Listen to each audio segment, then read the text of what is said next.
সেটার মাধ্যমে তোমরা যে বার্তাটা পেলে যে আজকালকে আমরা সবাই জানি যে ছেলে মেয়ের সমান অধিকার, কিন্তু ব্যাপার হচ্ছে একটা সমাজে যদি মেয়েরা মায়েরা যদি পিছিয়ে থাকে তাহলে সমাজটা এগোয় না।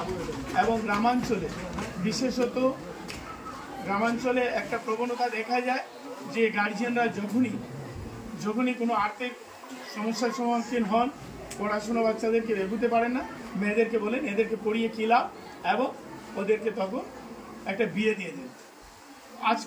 আজকে তোমরা অনেক জিনিস জানলে, এবং এটা যদি তোমরা গুগলেও মারো, পরবর্তীতে তোমরা নেটেও পেয়ে যাবে সে স্কিম কারা অ্যাভেল করতে পারবে। মুখ্যমন্ত্রী মহাশয় সুন্দরভাবে বলেছেন যে আমাদের পড়াতে যাতে কোনো বাধা না আসে, যার জন্য আমরা ডিগ্রি অবধি সেটা উপলব্ধি করতে পারবো, সেটা আমরা সেই ইয়েটা নিতে পারবো। এবং মাস্টার ডিগ্রিতে যাওয়ার পরে উনি বলেছেন একটা নির্দিষ্ট সময় পরে আমরা ঠিক আছে একজন মেয়ে একটা নির্দিষ্ট সময় পরে বিয়ে করতে পারে। মাস্টার ডিগ্রিতে যাওয়ার পরে যদি তার বিয়েও হয়ে যায় তখন কিন্তু সেই ক্রাইটেরিয়া থাকবে না যে সে স্কিম থেকে বঞ্চিত হবে, সেটা সে পাবে।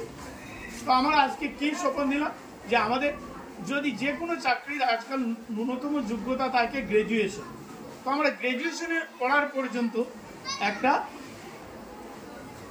অধিকার পেয়ে গেলাম, একটা স্বাধীনতা পেয়ে গেলাম, আর্থিক স্বাধীনতা, যে আমাদের যদি মা বাবা আমাদেরকে সাহায্য নাও করতে পারে আমরা ফাইন্যান্সিয়ালি একটা ফ্রিডম পেয়ে গেলাম, সে পড়াশোনা আমরা সেখান থেকে খরচা চালাতে পারবো।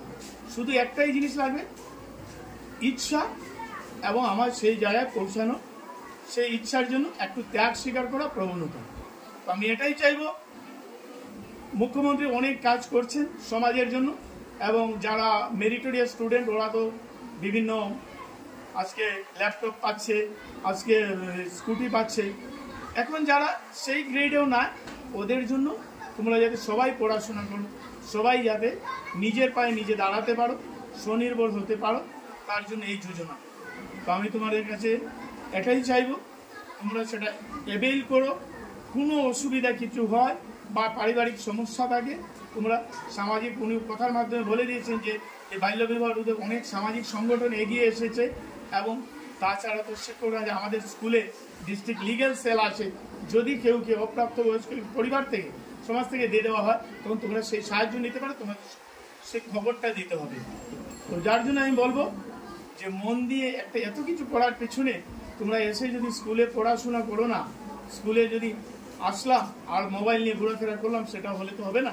মন দিয়ে পড়াশোনা করো যাতে তোমরা পরিবারের প্রতি, সমাজের প্রতি, দেশের প্রতি একজন দৃষ্টান্ত হতে পারো, ভালো মানুষ হতে পারো, এবং প্রধানমন্ত্রীর সেই মুখ্যমন্ত্রীর সেই স্কিমকে তোমরা সফল করো। ওনার যে একটা মহৎ প্রয়াস সেটাকে তোমরা কাজে লাগাও, এতটুকুই আমি বলব।